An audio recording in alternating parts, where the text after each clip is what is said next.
करोति वाचालं पुण्यं लङ्घयते गिरिं यत्कृपातमहं वन्दे परमानन्दमाधवम् श्रीमन्मदनगोपालं बृन्दारण्यपुरन्दरं श्रीगोविन्दं प्रपद्येऽहं दीनानुग्रहकारकं वन्दे मुकुन्दमरविन्ददलायताक्षम् कुन्देन्दुशङ्खदशनं शिशुगोपवेशम् इन्द्रादिदेवगणवन्दितपादपीठम् वृन्दावनालयमहं वसुदेवसूनुम्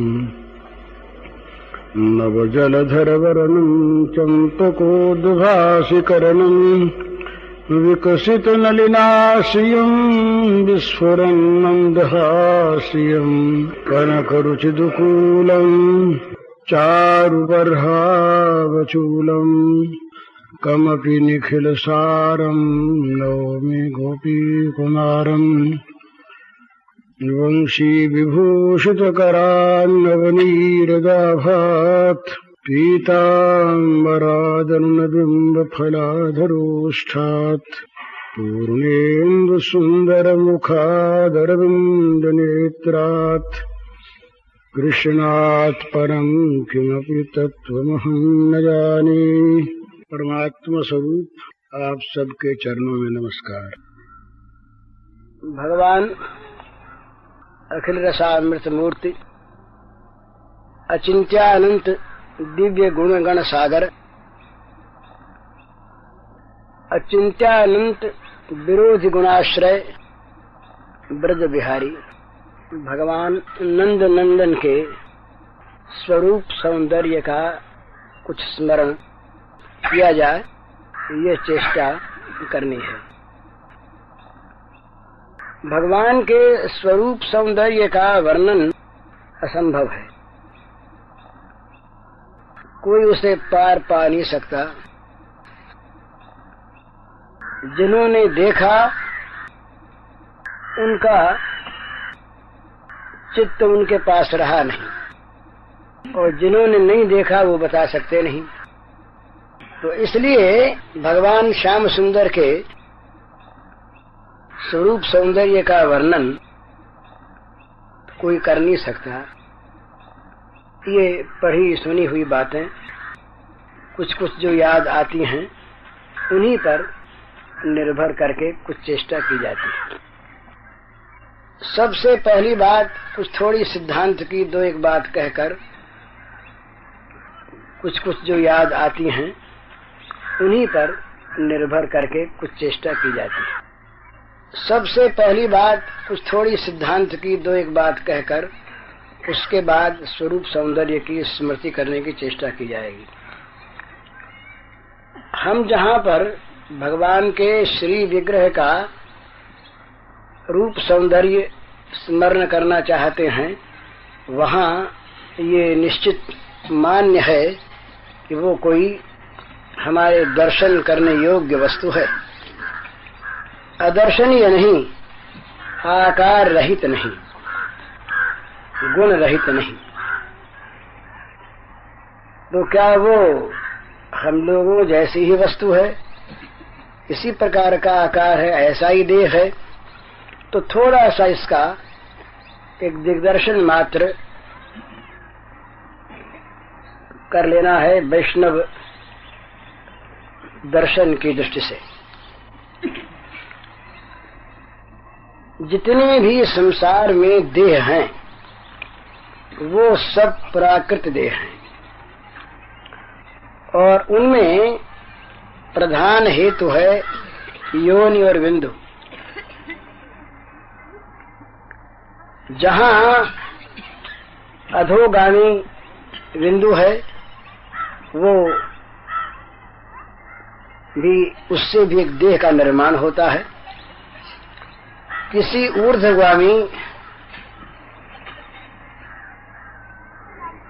बिंदु वाले पुरुष का किसी प्रसंगवश, किसी कारणवश बिंदु अधोगामी होने पर जिस देह का निर्माण होता है वो भी एक देह है। जहाँ केवल अंग स्पर्श के द्वारा बिंदु का कार्य होता है और उससे जो देह निर्माण होता है वो भी एक देह है। जहाँ स्पर्श न करके केवल संकल्प के द्वारा जिस देह का निर्माण होता है वो भी देह है। इनमें पहले दो मैथुनज हैं और ये दूसरे दो अमैथुनज हैं।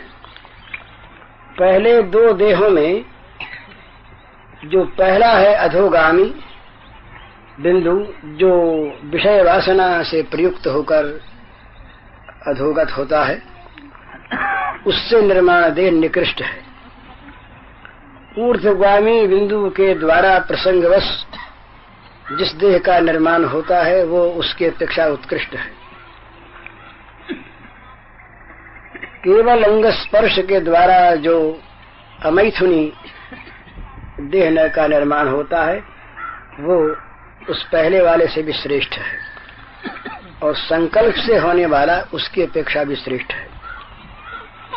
ये योगियों का जो काय निर्माण होता है, योगी लोग सिद्धि के द्वारा जिस देह का निर्माण करते हैं वो योगज देह है, पर उसमें भी सूक्ष्मतया योनि बिंदु का ही संबंध है। देवताओं के तेजस देह और पितरों के वायुमय देह, ये देह यद्यपि इन देहों के अपेक्षा श्रेष्ठ हैं, परंतु वे भी प्रकृति के ही परिणाम हैं।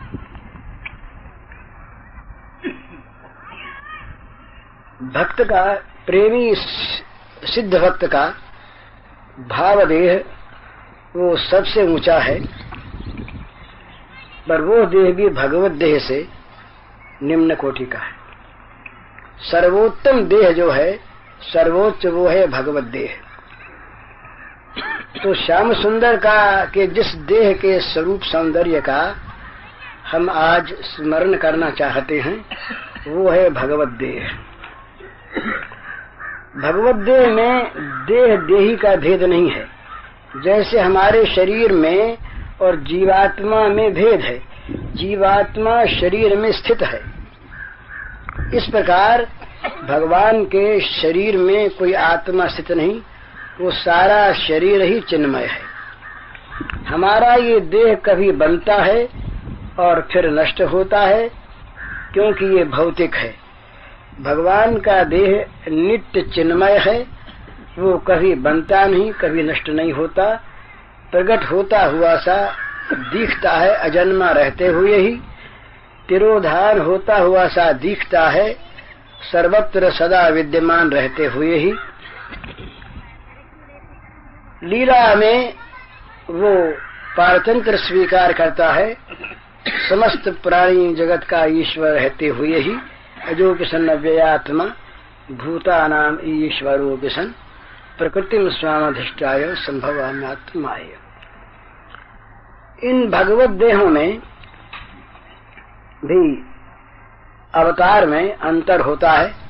ये लंबा विषय, कोई अंशावतार हैं, कलावतार हैं, मनवंतरावतार हैं, लीलावतार हैं, युगावतार हैं और स्वयं भगवान है। तो ये जो श्री कृष्ण का इस समय हम स्मरण करने जा रहे हैं, ये स्वयं भगवान का स्मरण है। यद्यपि उन अवतारों में और इन भगवान में तत्वतः कोई अंतर नहीं, परंतु भगवत देह की दृष्टि से स्वयं भगवान में और उनमें लीला भेद से अंतर है। तो स्वयं भगवान श्री कृष्ण, कृष्णस्तु भगवान स्वयं, ये जो स्वयं भगवान श्री कृष्ण हैं, इनके स्वरूप सौंदर्य का हम कुछ स्मरण करना चाहते हैं। अनेक रूप इनके हैं और सभी रूप एक के ही विविध विलास हैं। इनमें ब्रज के रूप का स्मरण करना है। ब्रज में भगवान सर्वथा और सर्वदा रसमय हैं, कुसुम कोमल हैं। उनमें जहाँ कहीं भी कठोरता के दर्शन होते हैं वे ऐश्वर्य का कभी प्रसंगवश प्राकट्य होने पर होते हैं, नहीं तो वे बिल्कुल और बिल्कुल रस भरे हैं, उनमें कहीं कठोरता नहीं। तो वे नंद नंदन भगवान श्री कृष्ण श्याम सुंदर अपनी भगवत्ता और सत्ता को, अपनी महत्ता को छिपाकर व्रज में वात्सल्य रस, सख्य रस और माधुर्य रस का बड़ा सुंदर सुधा प्रवाह बहाते हैं। माताएं स्नेह परिप्लुत हृदय से उन्हें वात्सल्य रस के द्वारा भजती हैं। विविध भावों के सखागण उन्हें सख्य भाव से भजते हैं और ब्रज की महाभागा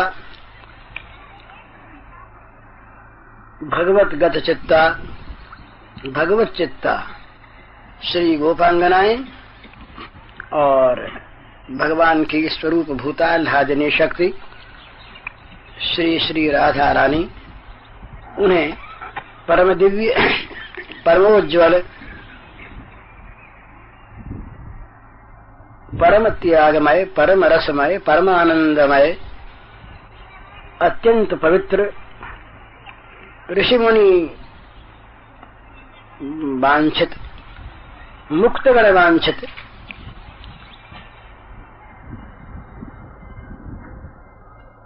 परमहंस गणाकर्षी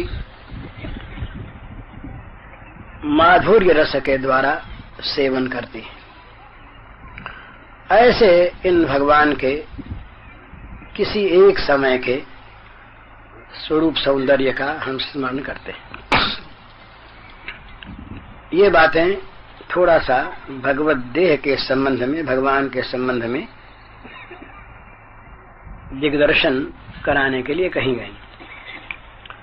भगवान श्री कृष्ण का वय, उम्र 15 वर्ष 4 महीने तक तो बढ़ता है और 15 वर्ष 4 महीने पूर्ण होने पर फिर वो नित्य नव किशोर के रूप में, नित्य नव वर्धनशील सौंदर्य के रूप में उसी किशोर अवस्था में रह जाता है। इसीलिए भगवान श्री कृष्ण के दाढ़ी मूछ नहीं और वो जो उद्दंड तारुण्य है वो भी नहीं, उनमें बड़ा सुंदर, बड़ा मृदु कोमल, अत्यंत रसपूर्ण, अत्यंत आनंदपूर्ण, महाभावमय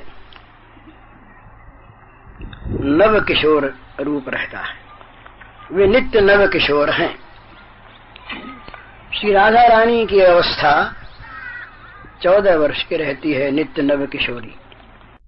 तो ये जो श्री श्याम सुंदर हैं, ये श्याम सुंदर नित्य रसमय, नित्य आनंदमय, नित्य सौंदर्यमय, और इनके सौंदर्य में एक विशेषता यह है कि जगत के सौंदर्य की भांति ये कभी बासी नहीं होता। इसको देखते देखते चित्त कभी शांत नहीं होता, पूर्ण काम नहीं होता। जितना ही इसको देखा जाता है उतना ही देखने की चाव, उतने ही नेत्रों की दर्शन पिपासा स्वयमेव स्वाभाविक उत्तरोत्तर अधिकाधिक रूप में बढ़ती रहती है। नित्य नव सौंदर्य का प्राकट्य, नित्य नव सौंदर्य की झांकी इनके स्वरूप सौंदर्य में मिलती है देखने वालों को, ध्यान करने वालों को। इनका वर्ण है नील श्याम उज्जवल आभा युक्त, माने मूलतः नील, नीला, और नीले पर श्याम आभा, और श्याम आभा पर उज्जवल आभा। नीला नव नीरज के समान नीला, और उस पर जैसे बादल में श्यामता रहती है ऐसी श्यामता, परंतु वो श्यामता और नीलापन दोनों उसी रंग में परिवसित नहीं होते। एक बड़ी विचित्र उज्ज्वलतम प्रकाशमय आभा से वो झिलमिलाते रहते हैं। नील सरोरुह नीलमणि नील नीरधर श्याम। भगवान श्री श्याम सुंदर का श्रीअंग नील कमल के समान सुकोमल है, नील मणि के समान सुचिक्कण और प्रकाशमय है, और नव नील नीरद के समान रसपूर्ण है, रसयुक्त है। तो सरस सुकोमल सुचिक्कण प्रकाशमय इनके उस नील श्याम उज्ज्वल आभायुक्त वर्ण देह का वर्ण है। ये वर्ण स्वाभाविक परम तेजोमय परंतु परम शीतल, हजार हजार करोड़ करोड़ सूर्यों का प्रकाश इस देह के आसपास रहता है, चारों ओर घेरे हुए औरा के रूप में, परंतु वो परम सुशीतल है, वो अमृतमय है, रसमय है। भगवान की इस देह कांति का आवरण है पीत वस्त्र। श्री राधा रानी का श्रीअंग का वर्ण है अरुणाभ पीत, उज्ज्वल अरुणाभ पीत, प्रकाशमय लालिमा लिए हुए मृदु पीत रंग। और इसी रंग का श्री श्याम सुंदर का वो वस्त्र है जो ये सूचित करता है कि राधा रानी का नित्य ही उनके साथ मिलन हो रहा है। तो ये उनका वस्त्र, पीत वस्त्र, ये सूत का बना हुआ नहीं, किसी रेशमी धागे का बना हुआ नहीं, किसी वृक्ष की छाल से निकले हुए सूत का बना हुआ नहीं, किसी भौतिक पदार्थ का बना हुआ नहीं। ये भगवान के जितने भी वस्त्र हैं, आभूषण हैं, ये सब के सब चिन्मय हैं, चेतन हैं, रसमय हैं, आनंदमय हैं, भगवत स्वरूप हैं। तो ये जो भगवान का सुंदर अत्यंत दिव्य तेजोमय जो बिजली की कौंध सा पीत वस्त्र है, इस पीत वस्त्र से अंग आच्छादित हैं, ढके हैं, परंतु वो श्रीअंग का जो नवनील श्याम उज्ज्वलाभ जो तेज है, वो इस पीत वर्ण के वस्त्र के अंदर से पीत रंग को साथ मिलाकर एक नव विचित्र वर्ण के रूप में बाहर छिटकता रहता है। बड़ा बड़ा मधुर, बड़ा सुंदर। इस रंग को जिसने कभी देखा वो निहाल हो गया। भगवान श्याम सुंदर इस पीत वस्त्र को धारण किए रहते हैं। राधा रानी की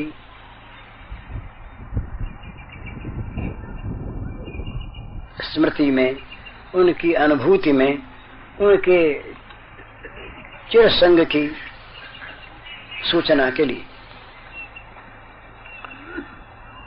वे बड़े मधुर मनोहर हैं। अब उनका ऊर्ध्व से नीचे के अंगों की ओर हम स्मरण करें। भगवान के श्री श्याम सुंदर, नील सुंदर, नीलमणि जशोदानंदन, सौंदर्य माधुर्य रस सागर भगवान के मस्तक पर बड़े सुंदर घने कृष्ण घुंघराले केस हैं, अत्यंत काले और घुंघराले। वो केस स्वयं ही आकर्षित करते रहते हैं सबको। भगवान की अलकावली अलिकुल को लज्जित करती है। भगवान की अलकावली के ऊपर एक विचित्र भगवान ने मुकुट पहन रखा है। उस मुकुट में मणियां हैं दिव्य। उस मुकुट में जहां तहां दिव्य स्वर्ण है और उस मुकुट के बीच में मोर की तरह से कभी 3 और कभी 1 मयूर पक्ष, मयूर के चंदुआ वाले पांख भगवान ने अपने मुकुट में धारण कर रखे। मुकुट में आभा है, मुकुट में प्रकाश है, मुकुट में विचित्र वर्ण की बड़ी सुंदर धारा बह रही है। ये मयूर मुकुटी श्री श्याम सुंदर मुकुट के द्वारा और भी सुंदर प्रतीत होते हैं। इनका बड़ा विशाल भाल है, ललाट बड़ा विशाल, बड़ा उन्नत। उस ललाट पर श्री श्याम सुंदर के उस ललाट पर माता ने, फिर सखाओं ने और निकुंज में श्री गोपांगनाओं ने अपनी अपनी रुचि के अनुसार तिलक बना दिए हैं। तिलकों के कई प्रकार हैं। भगवान के वो अरुण रंग के तिलक हैं। उन तिलकों की द्विविध धारा के बीच में कहीं लाल बिंदु है, कहीं केसर बिंदु है, कहीं अन्य कोई धातु है। बड़ा सुंदर तिलक भगवान का सुशोभित है नील श्याम भाल पर। भगवान की ललाट से नीचे दोनों तरफ की भ्रकुटियां, ये बड़ी विकट भ्रकुटियां हैं। यहाँ ब्रज में भयंकर टेढ़ेपन का तो काम नहीं, मधुर, बड़ा मृदु, बड़ा आकर्षक वो भौहों का टेढ़ापन है। वो टेढ़ी भौहें सबके मनों को नित्य निरंतर खींचती रहती है अपनी ओर। बरबस खिंच जाता है मनुष्य का मन, जिस पर इन भौहों का तीर चल जाता है। मिंध जाता है उसका हृदय हमेशा के लिए, और उसमें भर जाता है भगवान का दिव्य प्रेम रस अमृत। उसके नीचे भगवान के विशाल नेत्र हैं। दोनों भौहों के नीचे विशाल नेत्र हैं, कुछ अरुणिम हैं, बड़े मधुर हैं। भगवान के नेत्रों का सौंदर्य कुछ कहते नहीं बनता, कोई कह नहीं सकता। उन नेत्रों की झांकी ध्यान में भी कभी किसी को आ जाए तो वो उन नेत्रों के रस को लेकर स्वयं रसवर्षी हो जाता है। उन नेत्रों से एक बड़ी मधुर, बड़ी दिव्य, बड़ी पुनीत रस की धारा बहती है। ये धारा कोई तरल पदार्थ नहीं, ये बड़ी सुंदर प्रेम रस की धारा है, जो एक बार किसी के पास तक पहुंच जाने पर उसके जीवन को सदा के लिए सरस बना देती है। क्योंकि उनमें रस उतरता है, भगवान के नेत्रों से रस का प्रवाह बहता है। उन नेत्रों की बहुत बहुत तरह की बड़ी सुंदर सुंदर उत्प्रेक्षाएं और व्याख्याएं हैं। उनको भगवान की प्रार्थना करके उन्हीं से जानना चाहिए। कभी वो अपने नेत्रों की विविध झांकियां दिखा दें। उसके नीचे, इन दोनों नेत्रों के नीचे दोनों तरफ श्रवण युगल हैं, कर्ण हैं, और दोनों कर्णों के इधर मुंह के बीच में, अधरोष्ठों के बीच में भगवान के सुंदर कपोल हैं। भगवान के दोनों कपोल विचित्र गोल हैं, न पिचके न उभरे। उन गोल सुंदर सुरुचिपूर्ण कपोलों को देखते ही भक्ति पैदा होती है। अब उन कपोलों में अरुणिमा है। ये जितने भी अंग होते हैं, सारे अंगों में अधिक सौंदर्य होता है मुखमंडल में। उसके फिर विविध सौंदर्य के स्थान होते हैं, नेत्र, अधरोष्ठ, चिबुक, श्रवण और ये गोल कपोल। तो ये परम सुंदर हैं, परम सुकोमल हैं। इन कपोलों का रंग वो नील श्याम उज्जवल आभा युक्त तो है ही, पर इनकी सुकोमलता के साथ कुछ लालिमा है, अरुणिमा है। जरा थोड़ा सा ध्यान दीजिए। मूलतः नील, नील पर श्याम, श्याम पर उज्जवल आभा, उस उज्जवल आभा के संग लालिमा। 4। अब 5वीं चीज और है कपोलों पर। भगवान के कर्ण युगलों में उन्होंने कर्णिकार के फूल खोस रखे हैं और साथ ही माता के पहनाए हुए दिव्य कुंडल झलमला रहे हैं। कुंडलों की जो दिव्य उज्जवल ज्योति है, वो ज्योति कपोलों की जो दिव्य वर्ण ज्योति है उस पर पड़ती है और उससे मिलती है। उस ज्योति से ये ज्योति, ये सर्वदा परमोज्वल है, और वो ज्योति नील श्याम उज्जवल आभा युक्त अरुणिमा लिए हुए है। तो नील श्याम उज्जवल आभा युक्त अरुणिमा संपन्न उस विचित्र रंग पर ये उज्जवल आभा और पड़ती है। वो दोनों कपोल भगवान के झलमल झलमल कर रहे हैं, बड़े सुंदर।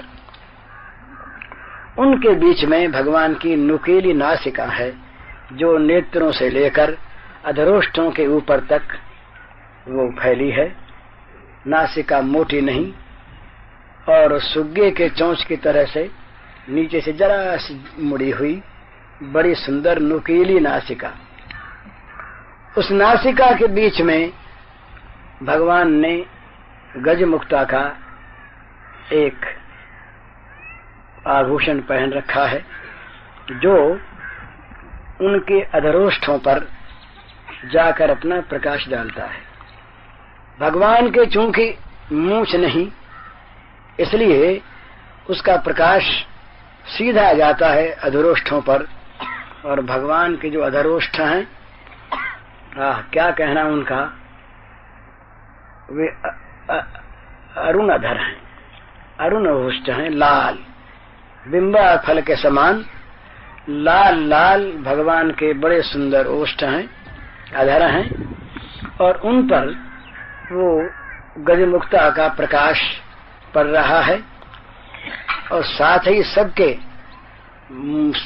मन को हरण करने वाली, सबके मन में मादकता भर देने वाली, बड़ी सुंदर, बड़ी मधुर, मंद मंद मुस्कान लहरा रही है। भगवान श्री श्याम सुंदर का अधरोष्ट कभी भी इस मंद मृदु स्मित से वंचित नहीं रहता। हमेशा हमेशा दिन रात जब ये श्याम सुंदर शयन करते हैं उस समय भी इनके अधरोष्ठों पर वो मधुर मधुर हंसी बिखरी रहती है, लहराती रहती है, छाई रहती है और उसमें से एक बड़ा सुंदर रस का प्रवाह बहता है। ये भगवान श्याम सुंदर यही तो रस है, रसो वैसह। और वो रस इनके श्री मुखमंडल में आकर व्याप्त हो गया। कहीं नेत्रों से बहता है, कहीं कर्ण युगलों से बहता है, कहीं नासिका से बहता है, कहीं अधरोष्ठों से, तो उसका निरंतर प्रवाह बहता है। और उस प्रवाह के साथ जो ये मृदु मधुर भगवान के मुस्कान है, ये मुस्कुराहट है, ये तो मानो रस की अजस्र बड़ी सुंदर पवित्र ये प्रवाहिनी है, सरिता है, धारा है, ये बह रही है। ये किसको मोहित नहीं करती, किसको रसीला नहीं बनाती। जिसने उनकी मुस्कान को एक बार देख लिया, जिन पर उनकी मुस्कान का जरा सा जादू चल गया, वो कोई हो, कैसा भी हो, मुनियों के मरे मन को फिर जीवित कर देने वाली ये भगवान की मुस्कान। जिन ऋषि मुनियों ने अपने मनों को हमेशा के लिए मार दिया, उनके नेत्रों के सामने यदि ये मुस्कान कभी आ जाती है तो उनका मरा मन संजीवनी पाकर जीवित हो उठता है, नाच उठता है और थिरकने लगता है। श्याम सुंदर के चरणों में ले जाकर डाल देता है उस मन वाले देह को। तो भगवान का ये मंदस्मित, भगवान की ये मृदु मधुर मुस्कान बड़ी मनोहर। और इसमें जब उस हंसी के समय भगवान की वो मधुर मधुर दंत पंक्ति, वो दारिम के दानों के समान बड़ी उज्जवल तेजोमयी दंत पंक्ति, जब वो विकसित होते हुए अधरोष्ठों के द्वारा बाहर दिखाई देती है, तो एक अभिनव महान आनंद की अनुभूति होती है। इसके बाद भगवान के चिबुक, ठोड़ी, इसकी सुंदरता अनोखी। भगवान की सुंदरता, श्री श्याम सुंदर की सुंदरता का कोई पार नहीं। वो जिस अंग की तरफ दृष्टि जाए वही सुंदर, वही आकर्षक, वही नित्य रसवर्धक, वही नित्य नवीन सौंदर्यमय। तो भगवान की चिबुक बड़ी सुंदर। अब भगवान के कंठ देश में आइए। ये भगवान ललित त्रिभंगी हैं। पैर से पैर वहां एक बंकिमा, कमर में एक बंकिमा और भगवान के कंठ देश में एक बंकिमा। तीन प्रकार के बांके, ये बांके बिहारी हैं। इनकी ये बंकिमा और ये बांकी भंगिमा किसके मन को नहीं चुरा लेती। तो भगवान के त्रिभंग ललित सुंदर सच्चिन्मय श्री अंगों पर आभूषण शोभा प्राप्त करते हैं इनके अंगों का स्पर्श पाकर। इनके अंग उन आभूषणों से शोभित नहीं होते, वे आभूषण इनके अंगों से लगकर, इनका स्पर्श पाकर धन्य हो जाते हैं, उनका जीवन सफल हो जाता है। वे परम मंगलमय, परम सुंदर बन जाते हैं और श्याम सुंदर मानते हैं कि इनसे मैं सज रहा हूं। ये सेवकों को आदर देने का उनका स्वाभाविक सहज स्वभाव है, शील है। तो भगवान के गलदेश में, कंठ में मुक्ता की माला है। भगवान के उससे नीचे विशाल वक्षस्थल पर श्री लक्ष्मी जी का चिन्ह है स्वर्ण रेखा के रूप में दाहिनी ओर, बाईं ओर भृगुलता का चिन्ह है।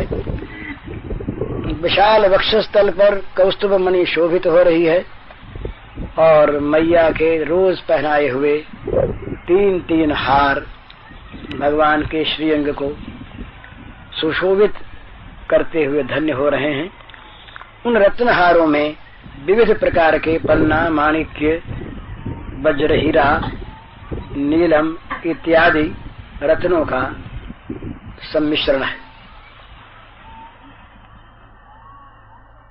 इसके अतिरिक्त अत्यंत सुंदर, रमणीय, परम सुवासित, सुगंधित, नित्य नव मुखलित, कभी भी जो सूखते नहीं, मुरझाते नहीं, इस प्रकार के रसमय, सुगंधमय पुष्पों की मालाएं घुटनों तक भगवान के लटक रही हैं गणदेश में, बड़ी सुंदर, बड़ी मनोहर। उनमें बीच बीच में तुलसी के गुच्छ हैं और भ्रमर उन पर मंडरा रहे हैं। शोभा और भी बढ़ रही है।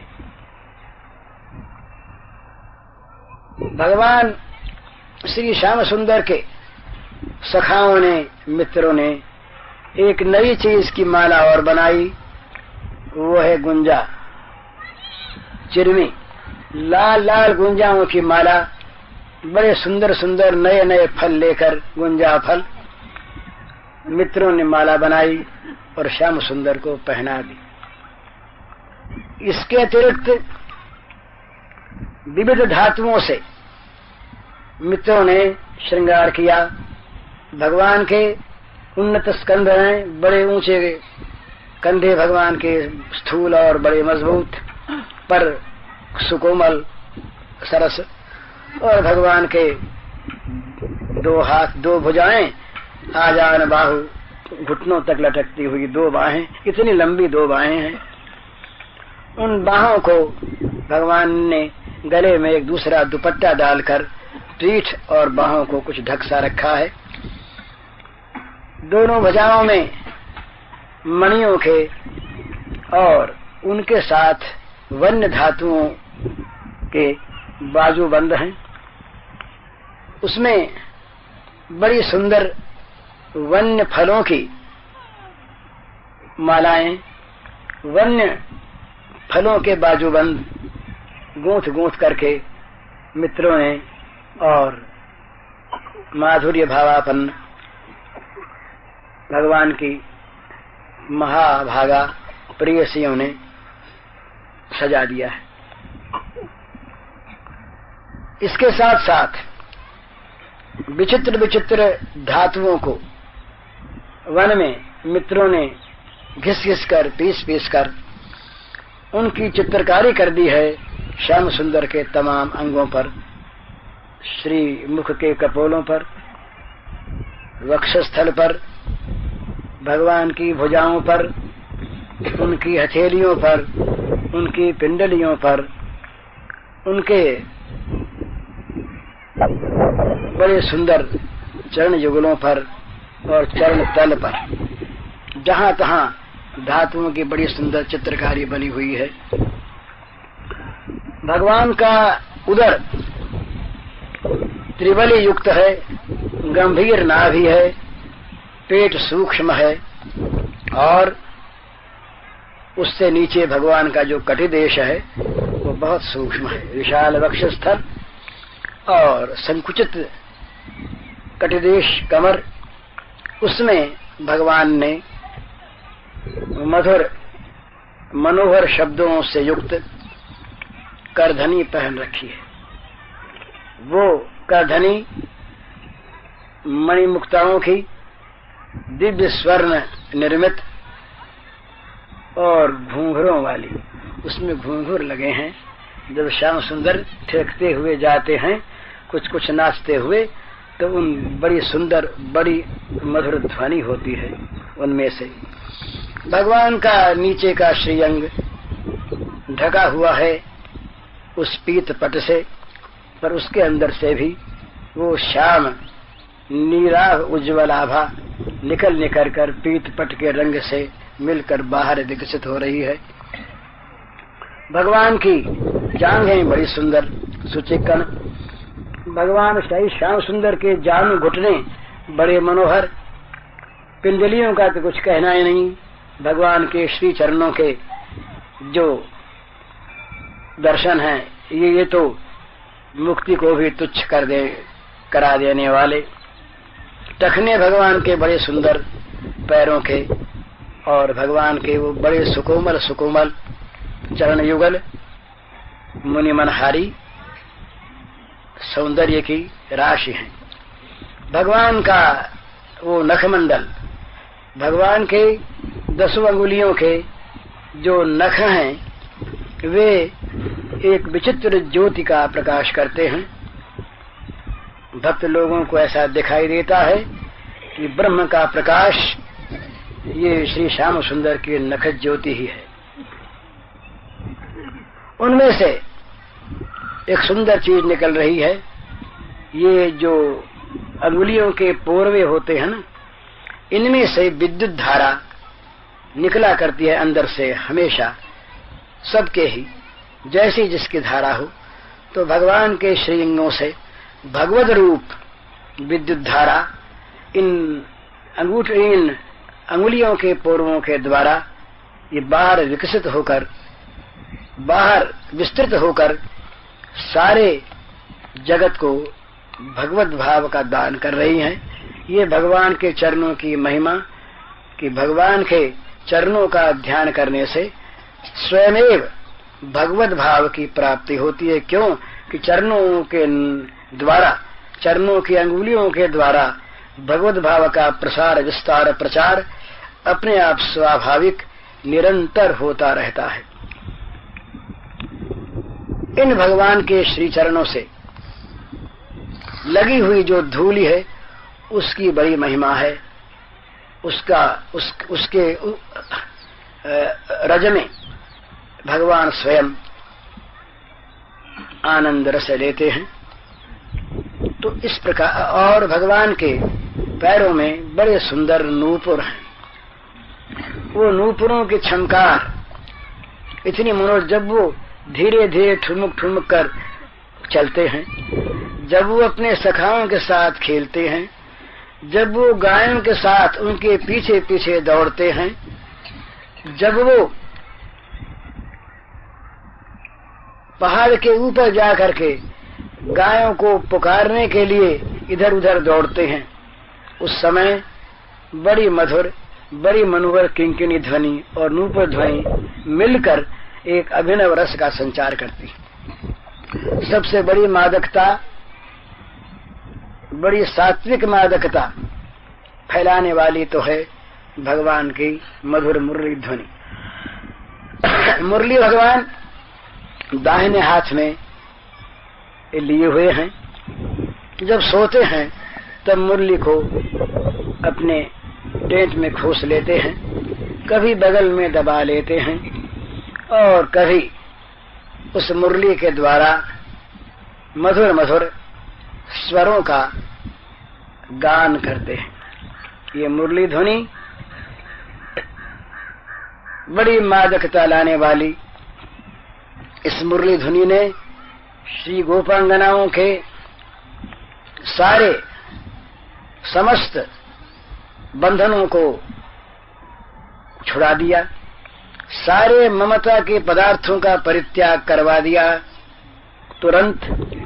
और वो जैसे कोई साधक, परम साधक भगवान के मार्ग में निकल जाता है सब कुछ छोड़कर, इसी प्रकार वे श्री गोपांगनाएं मुरली ध्वनि से आहूत होकर, आमंत्रित होकर, बेसुध होकर, अपना सब कुछ भूलकर, देह गेह का सारा ममत्व परित्याग कर अभिसार कर चली श्याम सुंदर के चरणों में पहुंचने के लिए।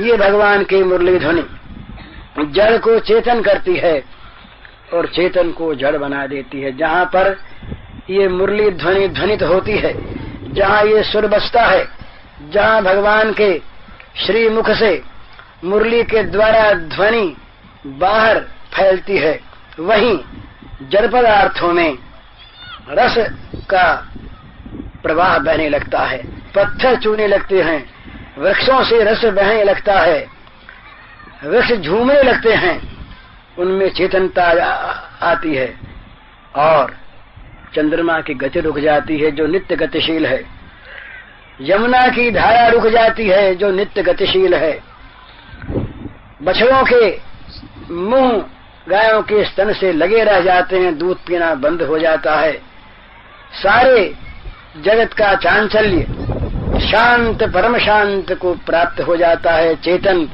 इस प्रकार अचेतन हो जाते हैं और जड़ों में चेतनता का आविर्भाव हो जाता है मुरली ध्वनि से। ऐसी मधुर मनोहर भगवान की मुरली। अब आप थोड़ी देर के लिए नंद नंदन के इस कदम के नीचे खड़े हुए यमुना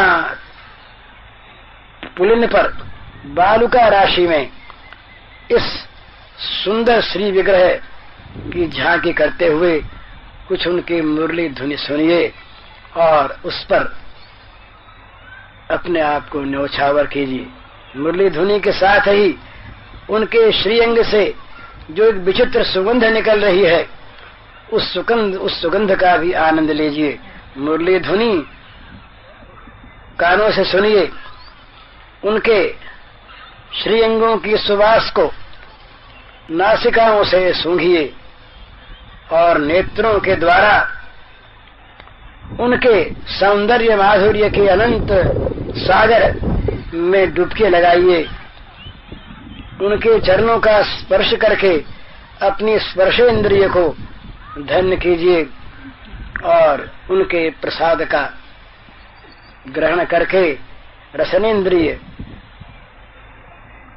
को भाग्यशालिनी बनाइए। कुछ ध्यान कीजिए हो सके तो।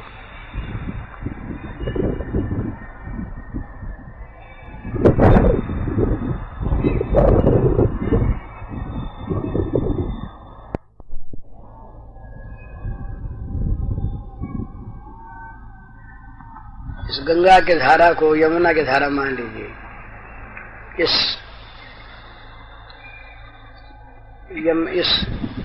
तट को यमुना तट मान लीजिए, इस बालुका राशि को यमुना के तट की बालुका राशि मान लीजिए नहीं, ऐसा अनुभव कीजिए।